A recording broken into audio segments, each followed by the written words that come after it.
मनुष्य जीवन का लक्ष्य, मनुष्य जीवन का उद्देश्य अतः त्रिविध दुख, अत्यंत निवृत्ति, अत्यंत पुरुषार्थ। 3 प्रकार के दुखों से छूट जाना इस मनुष्य जीवन का उद्देश्य है। 3 प्रकार के दुख कौन से हैं? आध्यात्मिक, आदि भौतिक, आदि दैविक। ये 3 प्रकार के दुख हैं।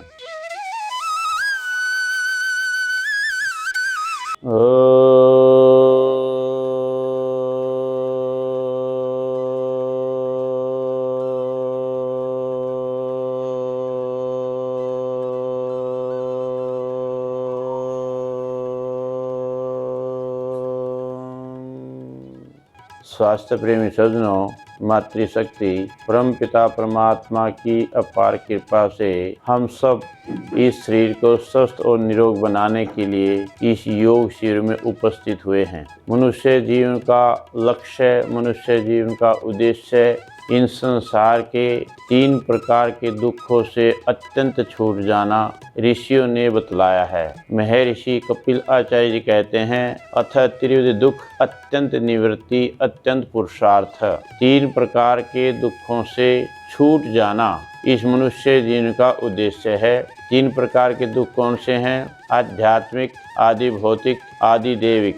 ये 3 प्रकार के दुख हैं। आध्यात्मिक दुख माता बहनों उसको कहते हैं जो हमारी अज्ञानता, हमारी अविद्या, हमारे कुसंस्कार, कुव्यवहार, कुसंगति के कारण से हमारे ही द्वारा विपरीत कर्म करने के पश्चात हमें अनुभव होता है, कष्ट होता है, उसको आध्यात्मिक दुख कहते हैं। जैसे कि हमारे जीवन में कोई रोग आ गया, किसी को शुगर का रोग है, ब्लड प्रेशर का रोग है, अन्य कोई भी रोग है, किसी कमर दुखती है, किसी के पेट में गैस बनती है, खट्टी अटकारें आती हैं, टाइफाइड हो गया है, आदि आदि। ये सभी रोग जो हैं हमारी गलती, हमारी भूल के कारण से ही होते हैं। इसलिए ऋषियों ने इसको आध्यात्मिक दुख कहा है। हम दूसरे को दोषी ठहरा देते हैं, अमुक व्यक्ति के ऐसा करने से मुझको ऐसा हो गया, लेकिन नहीं, वो हमारी अज्ञानता, हमारी भूल के कारण से ही हम आज जो दुख भोग रहे हैं, जिसको आध्यात्मिक दुख कहते हैं। आदि भौतिक दुख, भूत कहते हैं प्राणियों को, जीवों को, जो हमसे अन्य जीव हैं। वो अन्य जीव हमारी माँ भी हो सकती है, पिता भी हो सकता है, पड़ोसी भी हो सकता है, सगा संबंधी भी हो सकता है, कोई भी हमारा दुश्मन, हमारा विरोधी कोई भी हो सकता है, अथवा सांप है, कुत्ता है, बिल्ली है, ये जो दूसरे जीव हैं ये भी हो सकते हैं, मच्छर है, मक्खी है, अनेक प्रकार के ऐसे जीव हैं जो हानिकारक भयंकर पीड़ा होती है। उदाहरण के लिए आपने सुना होगा, बिच्छू का काटा हुआ व्यक्ति बहुत चिल्लाता है और सांप का काटा हुआ सोता है। सांप के काटने से व्यक्ति की मृत्यु हो जाती है, लेकिन चिल्लाता नहीं है, रोता नहीं है, और बिच्छू के काटने से व्यक्ति मरता नहीं, लेकिन भयंकर दर्द होता है। उससे ऐसे है नहीं कह सकते हैं, इतना भयंकर दर्द होता है। ये जो बिच्छू के काटने से जो हम दुखी हो रहे हैं, परेशान हो रहे हैं, अशांत हो रहे हैं, अथवा सांप के काटने से मृत्यु तक को प्राप्त हो रहे हैं, ये दूसरे जीव के द्वारा हमें कष्ट हो रहा है। इसको आदि भौतिक दुख कहते हैं। दूसरा, आप देखते हैं कोई व्यक्ति हमारे ऊपर अन्याय करता है, हमारे साथ गलत व्यवहार करता है, झूठे आरोप लगाता है, अथवा हमसे पैसे उधार लेकर के और पैसे वापस नहीं देता है। कोई व्यक्ति ब्याज पे पैसे लेगा, फिर पैसे नहीं लौटाता है। इस प्रकार के अनेक कष्ट, अनेक दुख व्यक्ति भोगता है, उसको हम आदि भौतिक दुख कहते हैं। ये दूसरे प्रकार का दुख है। और तीसरे प्रकार का दुख आदि दैविक दुख, जो न भूतों से प्राप्त होता है, न हमारी भूल से प्राप्त हुआ है। गर्मी सर्दी का जो दुख है, बाढ़ आ गई, भूकंप आ गया, तूफान आ गया, उससे जो हमारे मकान गिर गए, छतें उड़ गई, अथवा हमारे कोई वृक्ष की कोई शाखा हमारे ऊपर गिर गई, उससे हम क्षतिग्रस्त हो गया हमारा शरीर, तो ये जो है आदि दैविक दुख कहलाता है। आदि जो हमारे दिन रात के जो व्यवहार हैं, सामाजिक व्यवहार, किसान खेत में पानी देने के लिए जाएगा, बाढ़ आ गई, डूब गया, बह गया, उसकी मृत्यु तक हो गई, अथवा कोई हानि हो गई, कोई पैर में कोई चीज लग गई आदि, उससे जो व्यक्ति दुख का अनुभव करता है उसको आदि दैविक दुख कहते हैं। माता बहनों, आप विचार कर सकते हैं, ये 3 प्रकार के दुख कौन व्यक्ति नहीं भोगता। शरीरधारी ऐसा संसार में कोई व्यक्ति नहीं हुआ जो इन 3 प्रकार के दुखों से छूट सका हो। शरीर में रहते व्यक्ति छूट ही नहीं सकता। और इसी कहते हैं जन्म एवं दुख से कारणम, जन्म ही दुख का कारण है। हमारा पुनर्जन्म ना हो उसके लिए हमें प्रयास करना है, उसके लिए हमने योगाभ्यास करना है। उसी से हम 3 प्रकार के दुखों से अत्यंत छूट जाएंगे। महर्षि कपिल भी आगे चल करके यही कहते हैं कि योगाभ्यास कीजिए, समाधि लगाइए, अपने कुसंस्कारों को नष्ट कीजिए और निष्भाव से, जिसमें हमारा न राग हो, न द्वेष हो, न फल की इच्छा हो, समर्पण भाव से, त्याग भाव से, कर्तव्य भाव से हम कर्मों को करें तो विशेष हमें आनंद की भी प्राप्ति होती है। हमारा यह जन्म भी अच्छा होता है और हमारा जन्म अगला नहीं होता यदि हमारी इस जन्म में समाधि लग जाती है। तो ये 3 प्रकार से दुखों से छूटने का तरीका महर्षि कपिल जी बता रहे हैं। तो हम जैसे अब देख रहे हैं, आप योग शिविर में आए हैं, तो योग शिविर का अर्थ आपके सामने अनेक बार पहले भी बतलाया है कि योग का अभिप्राय है समाधि। समाधि शब्द का प्रयोग है, समाधि है योगश्चित्तवृत्ति निरोध, अपने विचारों को रोक देना। विचारों को रोकने का अभिप्राय भी है कि हम हानिकारक जो हमारे विचार हैं, जो हमारी योग साधना में बाधक हैं, जो हमारे ध्यान को तोड़ने वाले हैं, जो हमारी एकाग्रता को भंग करने वाले हैं, अथवा हमें दुखों की ओर ले जाने वाले, संसार की ओर ले जाने वाले हैं, हमारा वैराग्य भंग करने वाले हैं, ऐसे विचारों को रोक देना। उनके ऊपर चिंतन मनन न करना, केवल ईश्वर का चिंतन। ईश्वर दयालु है, न्यायकारी है, अजन्मा है, अनंत है, निर्विकार है, अनादि है, अनुपम है, सर्वाधार, सर्वेश्वर, सर्वव्यापक, सर्वांतर्यामी, सच्चित आनंद स्वरूप जो ईश्वर है, उसका किसी एक शब्द का, एक गुण के ऊपर विचार करना, यह चित्तवृत्ति निरोध है। अथवा अपना, मैं कहाँ से आया हूँ, मेरा कर्तव्य क्या है, मुझे कहाँ जाना है, किसने मुझे भेजा है, इस पर विचार करना। अपने स्वरूप को जानना, मैं हूँ क्या, मेरी सत्ता क्या है, मैं क्या कर सकता हूँ, क्या नहीं कर सकता, इस प्रकार के विचार करना हमारा जो उद्देश्य है, अपने आप को जानना। इस पर यदि हम विचार कर रहे हैं, यह भी चित्तवृत्ति निरोध के अंतर्गत आता है। तीसरा, प्रकृति। ये संसार किन पदार्थों से बना है, इन पदार्थों में क्या गुण हैं, उन एक एक गुण के बारे में जानना। सतोगुण, रजोगुण, तमोगुण, सत्वरजतम, साम्य अवस्था, प्रकृति, ये जो 3 प्रकार के सूक्ष्म पदार्थ कह सकते हो आप मोटी भाषा में, वैसे पदार्थ नहीं। सत्वरजतम साम्य अवस्था, सत्वरजतम के जो परमाणु हैं, उन परमाणुओं से मिलकर के सारा संसार बनता है। सबसे पहले परमपिता परमात्मा उन तीनों पदार्थों को मिला करके बुद्धि नामक पदार्थ का निर्माण करता है।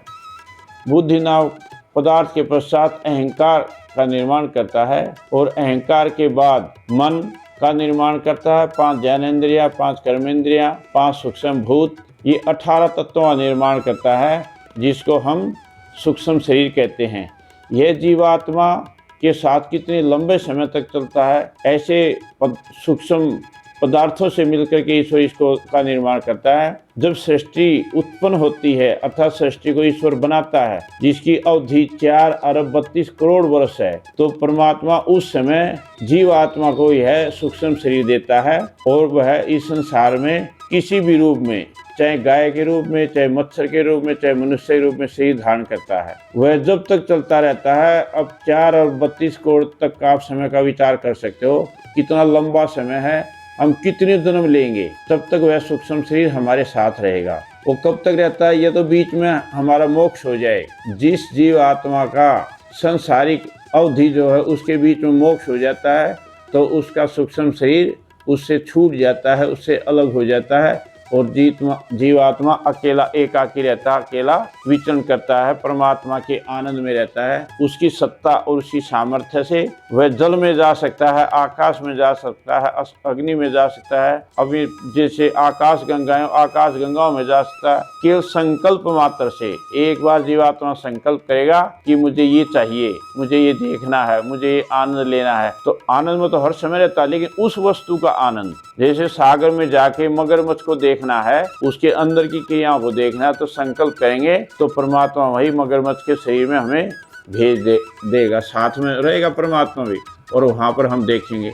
फिर हम आकाश गंगा में जाना चाहते हैं तो आकाश गंगा में ले जाएंगे और वहाँ पर हम आकाश गंगा में घूमेंगे। आनंद में हर समय ओतप्रोत रहेंगे, आनंद से एक क्षण मात्र भी अलग नहीं होंगे, भिन्न नहीं होंगे, आनंद से युक्त हर समय रहेंगे। तो यह 3 प्रकार से दुखों से छूटना जीव आत्मा का उद्देश्य है। और ये ध्यान की जो मैं बात आपके सामने कर रहा था, ध्यान अवस्था में हम इन तीन पदार्थों का चिंतन करते हैं, ईश्वर, जीव और प्रकृति। परंतु इस बात का ध्यान रखें, ध्यान क्या होगा, एक समय में एक ही शब्द पर चिंतन करना, एक ही शब्द पर विचार करना। ऐसा नहीं एक बार हम दयालु शब्द पर विचार कर रहे हैं और 2 मिनट के पश्चात फिर हम न्यायकारी पर चिंतन करने लग गए, 2, 3, 5 मिनट के पश्चात फिर हम सर्वज्ञ पर चिंतन करने लगे। यह ध्यान नहीं कहलाएगा। तज्जपस तदर्थ भावनम तत्र प्रत्येक तांता ध्यानम। एक ही शब्द का बार बार उच्चारण करना, मन ही मन में करें या वाणी से बोल कर करें, और उसी शब्द पर विचार करें,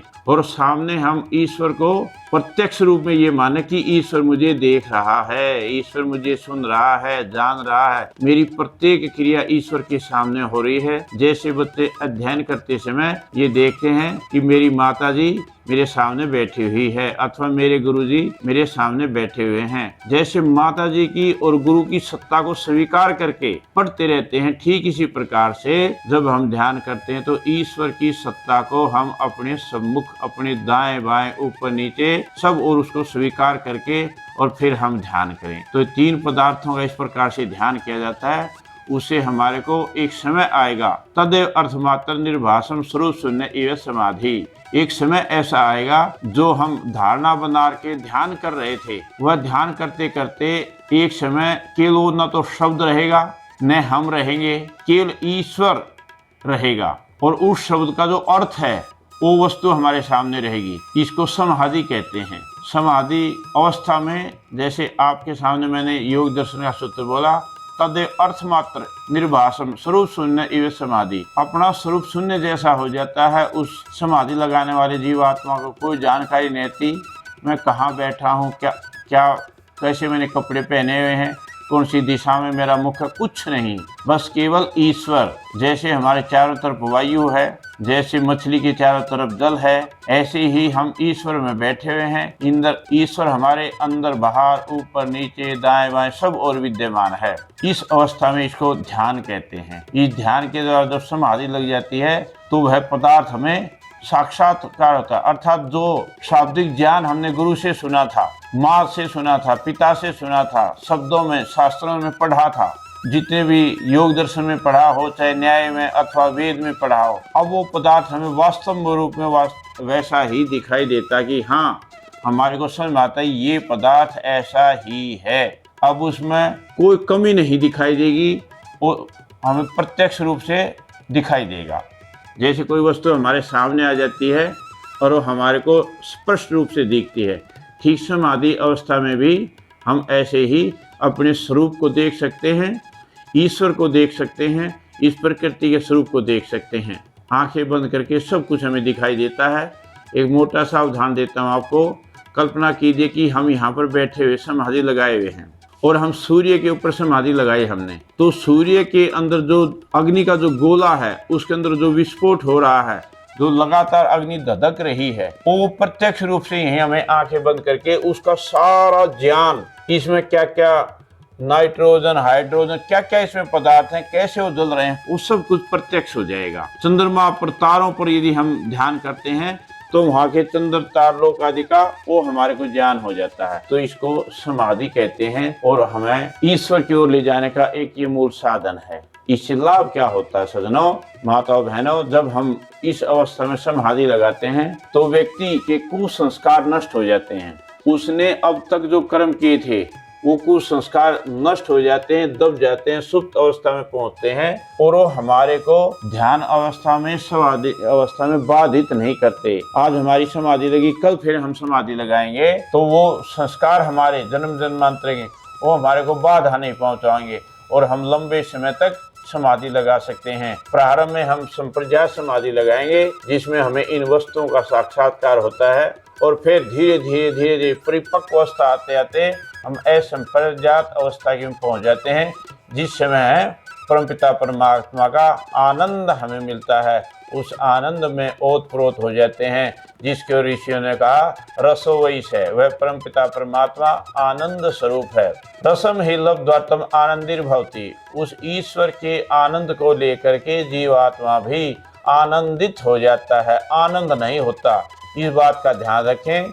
कुछ समाज में अज्ञानी लोग कह सकते हैं हम वो इस प्रकार का प्रचार करते हैं कि समाधि लगने के पश्चात व्यक्ति की सत्ता समाप्त हो जाती है और वह ईश्वर ही बन जाता है। सज्जनों, ऐसा नहीं हो सकता।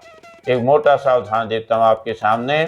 आपके पास 100 ग्राम दूध है और आप उसमें 100 ग्राम पानी मिला देते हैं। यहाँ आप उसको पहचान नहीं सकते कि दूध कहाँ है, पानी कहाँ है, परंतु इस बात को आप बुद्धिमान हैं, विचार कर सकते हैं। वो 100 ग्राम जो पानी है उसके परमाणु दूध के परमाणु से अलग हैं, भले ही हमें दिखाई दे अथवा ना दें। दूध के अंदर हम चीनी घोल देते हैं, मीठा घोलते हैं, वो मीठे के परमाणु अलग हैं, दूध के परमाणु अलग हैं, उनकी सत्ताएं अलग हैं। देखने में भले ही प्रतीत ना हो, लेकिन उसकी सत्ता समाप्त नहीं होती।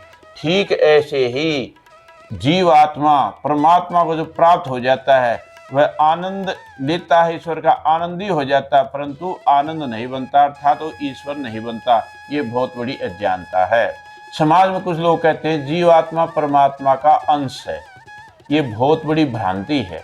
जीवात्मा परमात्मा का अंश नहीं है, ये अलग पदार्थ है। जीवात्मा परमात्मा अलग पदार्थ है, प्रकृति अलग पदार्थ है। ये तीन अनादि सत्ताएं हैं, इनमें कोई सी चीज घुलती मिलती नहीं है, उनकी अपनी ताकत है। परमात्मा की शक्ति अपनी है, जीवात्मा की शक्ति अलग अपनी है, और प्रकृति की शक्ति अपनी है। ये तीनों शक्तियां अलग अलग हैं। ये कभी भी जब प्रलय हो जाएगी तब भी यही सत्ता अपनी अलग रहेगी। परमपिता परमात्मा तो प्रकृति को लेकर, प्रकृति के परमाणुओं को लेकर के इस संसार का निर्माण करता है। परमात्मा अपने पास से, अपने अंदर से कुछ भी नहीं उत्पन्न करता। कुछ व्यक्ति उदाहरण देते हैं कि जैसे मकड़ी अपने अंदर से जाला बना देती है, तो इसी प्रकार से परमात्मा अपने अंदर से इस संसार को बनाता है। यह बिल्कुल झूठ है। क्यों? क्योंकि परमात्मा तो चेतन है और मकड़ी का जाला जड़ है। मकड़ी अपनी आत्मा से जाले को नहीं बनाती, उसका तो शरीर ऐसा है। फिर तुम कहते जो हम सोच के लिए जाते हैं, हम पेशाब के लिए जाते हैं, वो जो सोच हो हमारे शरीर का अंग मानेंगे हम? क्या नहीं मानेंगे। वो जब तक शरीर में था, जब तक शरीर का अंग था, वो जड़ वस्तु है। अब शरीर से अलग हो गया तो अब उसका कोई संबंध नहीं, जीवात्मा के साथ उसका कोई इस प्रकार का संबंध नहीं होता। ठीक इसी प्रकार से परमात्मा की सत्ता अलग है, जीवात्मा की अलग है, दोनों अलग अलग हैं। वे कभी आपस में इकट्ठे रहते हुए, जैसे मैंने आपको उदाहरण, दूध के अंदर मीठा भी है, पानी भी है, इकट्ठे रह रहे हैं तीनों, लेकिन तीनों की सत्ताएं अलग अलग हैं। मीठे की सत्ता अपनी अलग है, पानी की सत्ता अलग है और दूध की सत्ता अलग है। इस बात को आप अच्छी प्रकार से चिंतन और मनन करके, विचार करके देखें। जैसे संसार चलेगा ही नहीं तीन पदार्थों के बिना। उदाहरण के लिए मोटा उदाहरण दे, एक दुकानदार होता है, एक ग्राहक होता है और एक वस्तु होती है, तब चलता है। यदि दुकानदार खुद ही अपना बिकता हो, कोई अलग ना हो दुकान का सामान, और दुकानदार अर्थात जीवात्मा और प्रकृति यदि एक ही मान ले तब भी काम नहीं चल सकता। और यदि परमात्मा को और जीवात्मा को एक मान ले फिर ग्राहक ही नहीं हो सकता। वो तो सब एक ही हैं, जितनी जीवात्माएं सब एक हैं, एक जैसी हैं, और उनके शरीर अलग अलग हैं। यदि ऐसा मानेंगे तब भी काम नहीं चल सकता। इससे सिद्ध होता है कि ईश्वर, जीव और प्रकृति ये तीनों अलग हैं। और महर्षि दयानंद सरस्वती जी ने वेद के आधार पर इसको सिद्ध किया है। जब आप वेद को पढ़ेंगे, दर्शनों को पढ़ेंगे, उपनिषदों को पढ़ेंगे, तो आपको यह प्रत्यक्ष ज्ञान होगा कि हाँ, ये मेरी सत्ता अलग है। आप तो अपनी सत्ता तो वैसे भी कर सकते हैं। जब जीवात्मा शरीर को छोड़ करके जाता है, शरीर यहीं रहता है, ना ये फिर चलता है, ना फिरता है, ना खाता है, ना पीता है, कोई हलचल नहीं होती। तो ऐसी क्या चीज़ थी जो इसके अंदर से निकल गई? अब इन्हें बोलना बंद कर दिया, चलना बंद कर दिया। वो जीवात्मा, जीवात्मा इसे चलाने वाला है, जीवात्मा इसको हिलाने वाला है। जब मैं बोलता हूँ, जब मेरी इच्छा होती है हाथ हिलाने की, इशारा करने की, तभी ये हाथ कार्य करते हैं। जब मेरी इच्छा नहीं होगी तो ये हाथ कार्य नहीं कर सकते। ऐसे ही परमपिता परमात्मा हमारे को प्रकृति बना करके हमारे को देता कि यह जीवात्मा तो अपने शुभ अशुभ कर्मों के माध्यम से इस सृष्टि का उपभोग कर, और भोग करने के पश्चात जब आप मेरे अधीन होंगे, उसके पश्चात फल देने का कार्य मैं करूँगा। जैसे आपके कर्म होंगे वैसी आपकी को योनि में भेज दिया जाएगा। तो ये है चिंतन करने का तरीका।